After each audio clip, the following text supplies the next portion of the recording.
Bismillahirrahmanirrahim.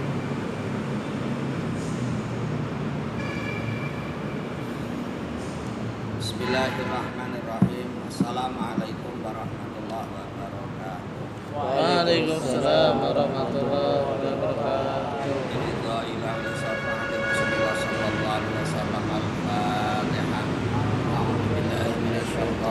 Bismillahirrahmanirrahim.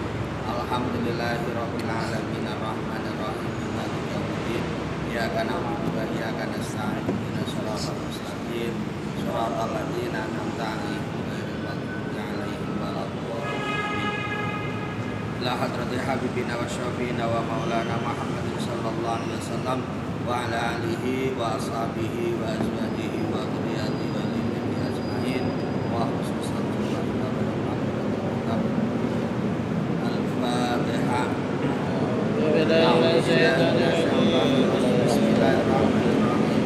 Alhamdulillahirabbil alamin arrahmanir rahim maliki yaumiddin.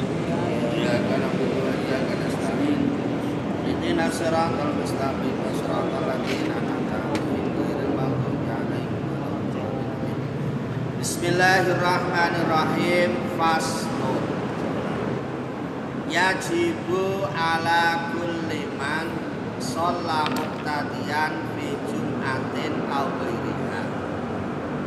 Yajibu wajib ala kulli man ing atase saben-saben wong shalla kang salat sapa wong muqtadiyan hale manut. Muqtadiyan hale manut fi jum'atin ing dalem salat Jumat au ghairiha utawa liyane salat Jumat.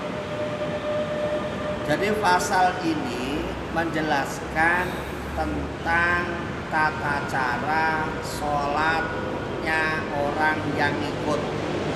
Orang yang ikut artinya makmum. Ya. Artinya kita akan diajari untuk sholat berjamaah. Sholat berjamaah itu adalah sholat yang terdiri antara imam dan makmum. Masing-masing ini punya persyaratan yang harus dipahami.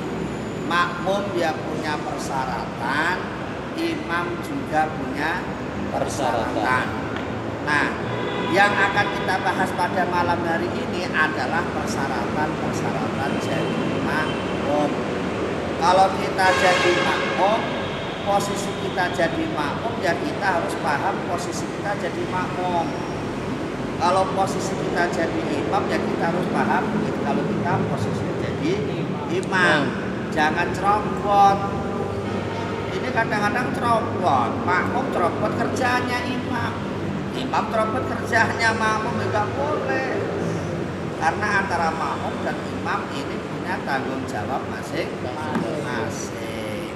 Ini ya, jadi itu sudah ada aturan mainnya. Nah, ini kita harus ingat, kita harus sadar bahwa ketika kita jadi apapun kita harus sadar dengan kondisi kita sebagai apa kita ini. Di masyarakat juga begitu. Kalau kita jadi makmum ya kita harus ikuti kita jadi makmum. Kita nggak jadi pemimpin wilayah gayanya gaya pemimpin wilayah ya nggak bisa. Wilayah yang ngatur yaitu RT, mulai RT, RW, lurah. Nah, kadang-kadang kita ini sok-sokan jadi pengatur. Ya kita posisinya ya. Nah, kalau kita ini jadi makmum, maka kita harus menetapi syarat-syarat jadi makmum. Apa saja syaratnya jadi makmum itu? Ada 7 syaratnya jadi makmum. Ya. Yang pertama adalah alla yataqaddama. Swijine iku yen to ora disiki ala imamihi ing atase imame makmum fil mauqifi ing dalem panggonane ngadeke imam. Yang pertama makmum tempatnya tidak boleh di depan imam. Makmum ya di belakang, imam ya di depan. Jangan sampai ada makmum tempatnya di belakang, tempatnya di depan imam. Imam di depan, makmum di belakang. Itu aturannya begitu. Jangan begini, oh imamnya jelek lebih bagus saya aja di depan. Oh nggak boleh begitu. Terus pokoknya derajatnya makmum ya makmum, derajatnya imam ya imam. Nggak boleh protes kan gitu. Karena imam ini sudah didaulat, sudah ditunjuk oleh jamaah. Maka makmum harus tunduk sudah dan sama imam. Maka tempatnya nggak boleh di depan imam, nggak boleh. Itu ya nggak boleh depan imam. Nah, Pak itu kalau di Ka'bah kok malah hadap depan? Di Ka'bah kan muter begini kan? Nah, hadap depan bagaimana tuh Pak? Itu kalau di Ka'bah hadap depan bagaimana? Tetap posisi imam ini di depan. Adapun makmumnya di belakang melingkar. Kenapa kok melingkar? Karena mustaqbilal kiblat itu adalah menghadap Kiblat. Ka'bah. Makanya kalau di Mekah orang sholat itu ya menghadap Ka'bah semua. Kalau dari sini menghadapnya ke sini, kalau dari sini menghadapnya ke sini, kalau dari sana menghadapnya ke sini, kalau dari sini menghadapnya ke sini. Karena Pak mustaqbilal kiblat tidak menghadap Ka'bah. Mustaqbilal kiblat menghadapnya adalah Ka'bah. Paham ya? Kalau di Indonesia kenapa kau sholat menghadap ke barat? Ya, Indonesia kenapa sholat menghadap ke barat? Karena Indonesia ini letaknya di sebelah timurnya Mekah. Makanya orang Indonesia kalau sholat mesti menghadap ke barat. Bukan berarti semua kiblat harus ke barat, tidak. Betul. Nah, kiblat itu bukan harus menghadap ke barat, tidak. Tapi kenapa orang Indonesia menghadap ke barat? Karena Indonesia letaknya di timurnya negara Mekah. Ya.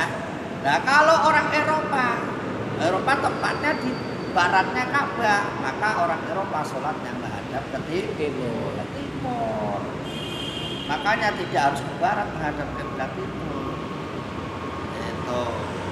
Kalau ada orang Indonesia kok sholatnya menghadap ke timur, nah, itu namanya orang Amerika ketelarak di Indonesia. Ya, kalau ada orang Indonesia kok sholat menghadap ke timur, itu namanya orang Amerika, orang Eropa itu lagi kesasar. Ya, orang Amerika kesasar di Indonesia. Itu ya. Jadi posisinya imam tetap harus di depannya makmum. Ya. Wal ihrami lan dalam takbiratul ihram. Bal tabdulu balik batal al muqaranatu apa barengi fil ihrami dalam takbiratul. Kemudian dalam takbiratul ihram imam sama makmum juga tidak boleh berbarengan. Ya, imam dan makmum nggak boleh berbarengan. Ya harus imamnya dulu baru makmumnya. Jadi makanya kalau kita sholat jamaah ya nunggu imamnya takbir. Jangan bareng-bareng nih. Mentang-mentang imamnya temannya sendiri, takbirnya bareng aja lah. Nah itu nggak boleh. Aturan tetap harus atur imamnya dulu Allahu Akbar, baru makmumnya Allahu Akbar. Kalau bareng kayak apa? Imam sama makmum bareng takbiratul ihramnya Allah bareng Allahu Akbar. Nah, di sini dikatakan bal taba. Bal. Bal. Bal. Ya, apa? Gara-gara takbirnya bareng sama imam. Jadi takbirnya harus ganti. Jangan bareng-bareng sama imam. Ini jadi jangan asal-asalan takbir bareng mentang-mentang temennya, nggak boleh. Kalau udah sholat begitu nggak ada temen, adanya hanya imam dan makmum. Adapun nanti setelah sholat mau ngopi bareng, rokok bareng, nggak apa-apa, itu temennya lagi. Temennya lagi, tapi udah sholat posisinya beda, derajatnya beda. Kalau lagi imam ya imam, kalau makmum ya makmum. Jangan dianggap temenan, nggak boleh. Watu krohu lan den makruhake fi ghairihi ing dalem liyane takbiratul ihram. Watu krohu lan den makruhake fi ghairihi ing dalem liyane takbiratul ihram illa takmina kejaba ngucap amin. Kejaba ngucap kalau takbiratul ihramnya hukumnya batal. Ya, tapi selain takbiratul ihram hukumnya makruh. Selain takbiratul ihram hukumnya makruh. Selain takbiratul ihram hukumnya apa? Makruh. Contohnya kayak takbir selain takbiratul ihram, takbir intiqal. Mau rukuk, mau sujud, mau i'tidal. Kok kita barengi imam takbirnya, ini hukumnya makruh. Makruh itu apa?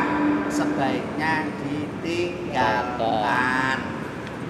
Jangan dipahami begini, makruh itu kalau dilakukan nggak apa-apa, ditinggalkan dapat pahala. Akhirnya apa? Banyak yang dilakukan karena melakukannya tidak apa-apa, nggak dosa. Pemahaman seperti itu harus dirubah. Makruh sebaiknya ditinggalkan. Kalau sunnah sebaiknya dilaksanakan. Jangan dipahami begini, sunnah adalah apabila dikerjakan dapat pahala, apabila ditinggalkan tidak apa-apa. Ya banyak ditinggalin, kalau ditinggalin nggak apa-apa, ini nggak dosa. Akhirnya apa? Sholat sunnah enggak, puasa sunnah enggak. Apa-apa yang sunnah-sunnah itu ya nggak dilakukan. Kenapa? Karena merasa nggak dilakukan juga tidak berdosa, nggak apa-apa. Nah ini pemahaman seperti itu harus dirubah. Gitu ya, harus dirubah. Jadi takbir bareng imam kalau pas takbiratul ihram hukumnya haram, batal. Ya, kalau selain takbiratul ihram bareng imam hukumnya makruh. Ya, makruh. Jadi ditinggalkan, jangan dilakukan. Ya. Kecuali ucap amin. Kalau amin itu malah disunahkan antara imam sama makmum. Itu malah disunahkan. Ya. Jangan malah kita mendahului imam ya. Jangan duluin imam ya. Jangan. Nah, waktu yang pas itu kapan tempatnya yang pas supaya kita bisa bareng-bareng nunggu imam selesai baca surat Al-Fatihah. Ghairil maghdubi 'alaihim waladdallin.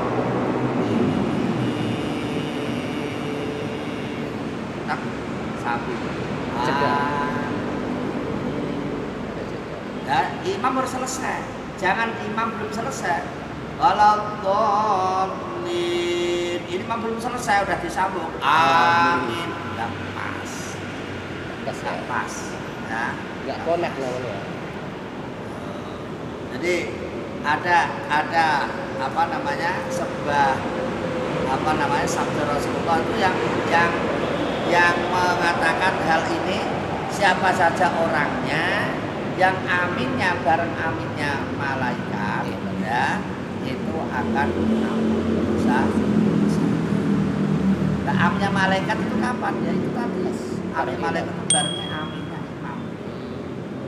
Makanya harus siap konsentrasi. Selesai tek sambung amin. Belum selesai amin enggak pas. Ya. Amin. Kelamaan enggak pas. Jadi aminnya harus tepat. Makanya nih harus konsentrasi. Amin. Amin gitu. Din. Diam saja. Amin. Malaikatnya telat. Kata malaikatnya telat. Ya kan? Kalau belum selesai jawab amin, kata malaikatnya kecepatan. Jadi nggak boleh terlalu cepat, nggak boleh lambat, harus pas. Bilang aminnya itu harus pas. Makanya harus konsentrasi. Wayah rumulan haram. Wayah rumulan haram taqaddumuhu apa disi makmum. Taqaddumuhu apa disi makmum biruknin kelawan rukun salat fi'liyin kang bangsa penggawe. Biruknin kelawan rukun salat fi'liyin kang bangsa penggawean rukun fi'li. Ya, karena dalam sholat itu rukun itu ada 3. Ada rukun qalbi, ada rukun qauli, ada rukun fi'li. Nah, kita harus paham itu. Ya, rukun yang jumlahnya ada berapa kemarin? 17 dibagi jadi 3. Yang pertama ada rukun qalbi, ada rukun qauli, ada rukun fi'li. Rukun qalbi yang berbangsa hati itu hanya satu, yaitu niat, ya kan? Niat. Rukun yang berbangsa qauli ini ada yang pertama takbiratul ihram, mengucapkan takbiratul ihram. Yang kedua membaca surat Al-Fatihah. Yang ketiga membaca tasyahud. Yang keempat membaca sholawat. Yang kelima membaca salam. Ini harus dibaca karena itu rukun. Kalau nggak dibaca sholatnya nggak sah. Sholat nggak baca Fatihah nggak sah. Sholat nggak baca takbiratul ihram nggak sah. Sholat nggak baca tahiyat akhir nggak sah. Sholat nggak baca sholawat tidak sah. Sholat kok nggak baca salam tidak sah. Nah, misalnya kok terakhir fil alamina innaka hamidum majid nggak diucapin salamnya nggak sah sholatnya. Salam itu termasuk rukun harus dibaca, ya kan? Sama aja sholat kok hanya gitu dong, nggak sah. Sholat itu baca takbir, ya kan? Paham? Sholat harus takbir. Ya, enggak sholat takbir malah sholat. Ya, kadang-kadang enggak sholat pada takbir tuh. Enggak apa-apa takbir. Kalau enggak sholat takbir. Takbir itu ya sholat. Takbir itu lebar takbir.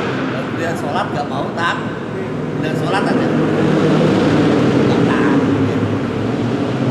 Sholat itu harus diawali dengan takbir. Diakhiri dengan salam. Nah, yang rukun fi'li selain itu ada berapa? 11. Oh, berarti yang paling banyak rukun apa? Rukun fi'li. Fi'li berapa? Berapa? Perbuatan. Kalau qauli berupa ucapan. Qalbi berupa apa? Keyakinan. Ya. Nah, Karena di dalam sholat yang paling banyak rukun fi'li ini memberikan isyarat kepada kita bahwa kita ini dalam hidup itu harus rajin berbuat, harus bergerak, jangan banyak diam. Itu. Ngebatin. Yang kedua, jangan banyak bicara karena bicaranya hanya 5, perbuatannya 11. Artinya apa? Sedikit bicara, banyak perbuatan. Itu loh, pahami yang begitu itu. Jangan sholat dari kecil sampai tua nggak paham, ya kan? Sedikit bicara, banyak berbuat. Karena apa? Ada makalah bahasa Arab, lisanul hal atau dakwah bil hal afdalu dakwah bil lisan. Lisanul hal afdalu min lisanil maqal. Jadi apalah berbuat lebih baik daripada bicara. Ngoceh aja nggak ada kenyataannya. Ada yang begitu? Banyak. Ya, banyak. Nah, maksudnya santri itu nggak usah banyak ngoceh, ini berbuat. Santri itu nggak usah banyak ngoceh, ini berbuat. Bahasa kita dalam NU namanya muharrik, bergerak. Ya, muharrik nahdlatul Ulama. muharrik pemuda nahdlatul ulama, muharrik gerak. Masalah hasil urusan Gusti Allah, ya kan?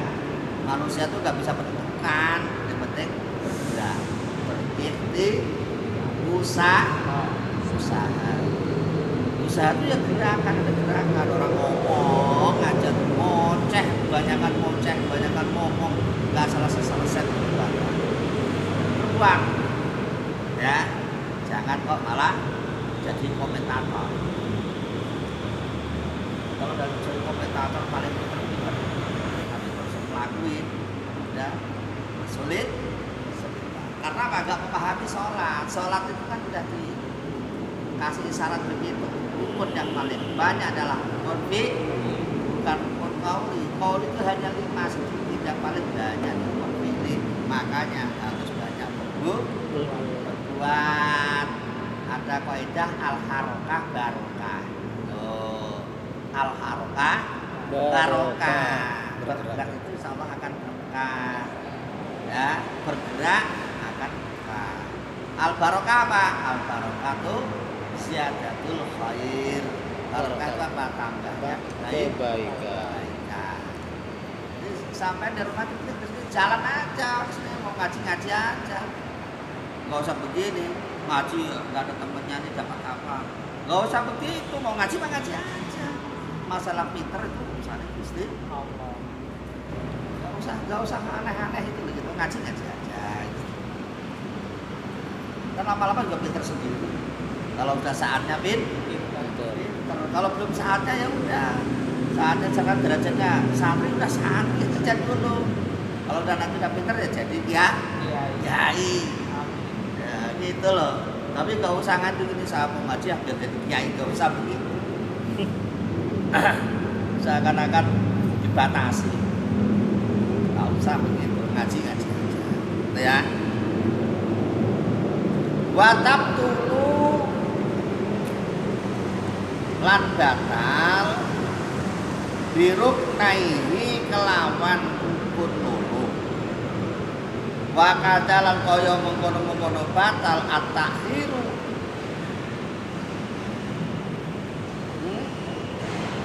Wa kadalan kaya mengkono-mengkono batal at-takhiru utawi ngakhirake anhu saking imam bihima anu saking rukun, maksudnya anu saking rukun bima kelawan imam lan makmum li ghairi udrin krana ora udzur. Tinggal udzur krana ora ana udzur. Au bi aksara utawa kelawan luwih akeh min salah sati arkanin saking telu pira-pira rukun tawi latin kang dawa lahu krana. Jadi tidak boleh mendahului seorang makmum mendahului terhadap imamnya. Bahkan di sini katakan batal seorang makmum itu jadi batal makmumnya, ya batal makmumnya ada batal jamaahnya apabila mendahului imam sampai dua rukun berturut-turut. Contoh, imam masih baca surat-surat, ya, imam baru baca lakum dinukum waliyadin, belum rukuk imamnya, makmumnya sudah rukuk, kemudian i'tidal. Oh, itu kan mendahului dua rukun namanya. Dua rukun yang berbangsa fi'li. Dua rukun fi'li. I'tidal itu dua rukun itu. Imamnya belum rukuk, makmumnya sudah sampai i'tidal. Nah, ini namanya mendahului dua rukun berturut-turut. Nah, ini tidak boleh, alias batal jamaahnya. Gitu loh. Di sini batal jamaahnya loh ya. Batal jamaahnya berarti kita tidak mendapatkan pahala yang 27 derajat. Kan gitu. Artinya kita dianggap sholat munfarid. Kalau sholatnya sah enggak Pak? Sholatnya ya sah. Sholatnya tetap sah. Sholatnya tetap sah. Tapi munfarid. Cuma jamaahnya tidak dianggap karena sudah melenceng dari aturan jamaah. Ya, ini dua rukun, ya, dua rukun walau tidak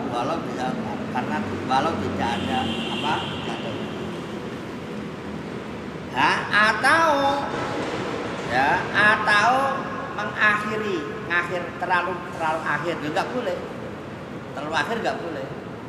Ya, dibalik imamnya sudah i'tidal, makmumnya masih berdiri, rukuk belum, i'tidal belum, kan terlalu lambat namanya. Nah, terlalu lambat juga tidak boleh, jamaahnya jadi batal. Saking kusuknya baca Fatihah,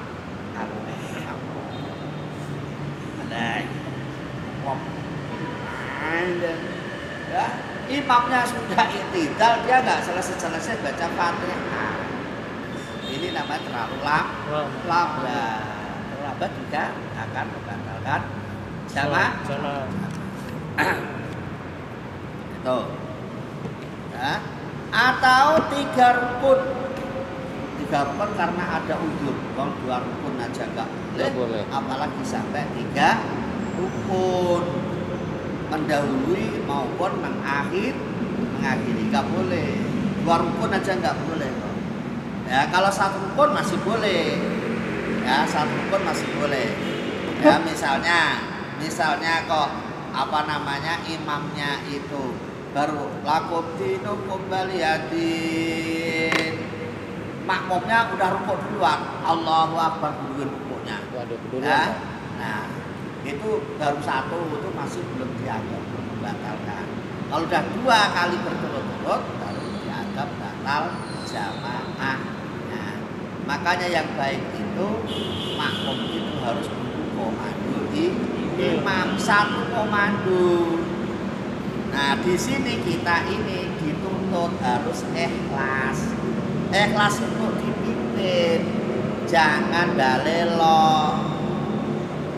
Gitu loh. Ini kan kita kalau mau bahas ketemu semua. Jadi makmum ini harus ikhlas dipimpin, jangan dalelo apa kata pimpinan ya dituruti. Pimpinan rukuk ya rukuk, sujud ya sujud. Jangan kok bikin aturan sendiri.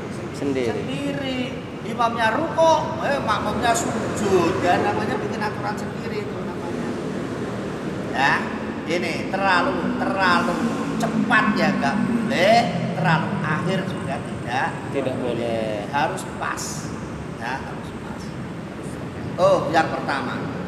Yang kedua, wa ayyak lama lan yen to ngerti. Wa ayyak lama lan yen to ngerti sapa makmum binti kolati imamihi kelawan gerak-gerike imame makmum.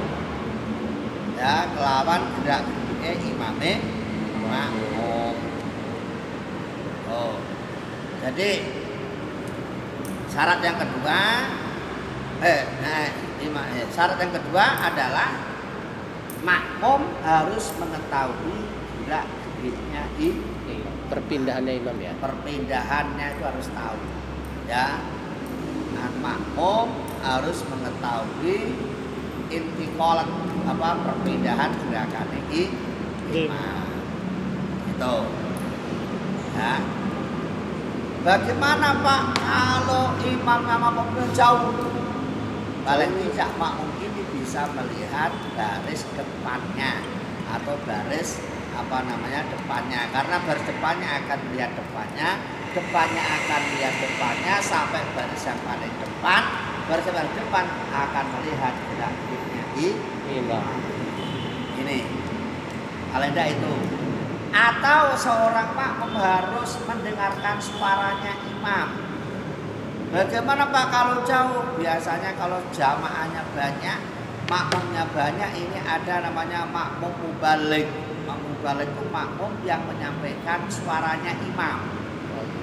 Ya, makmum yang menyampaikan suaranya imam. Kayak di Masjidil Haram, Masjid Nabawi ada yang begitu. Makmum mubalik ya, namanya makmum apa? Mubalik. Makmum yang menyampaikan suaranya imam. Nah, Allahu Akbar. Disaut sama Allahu Akbar. Biasanya suaranya kencang kalau yang makmum balik itu. Udah jadi makmum balik suaranya pelan ya sama aja kok nggak ngaruh. Kalau udah jadi makmum balik itu suaranya harus kencang. Ya. Itu enggak makmum balik itu berfungsi apabila jamaahnya itu makmumnya banyak. Makmumnya 3 orang pakai makmum balik.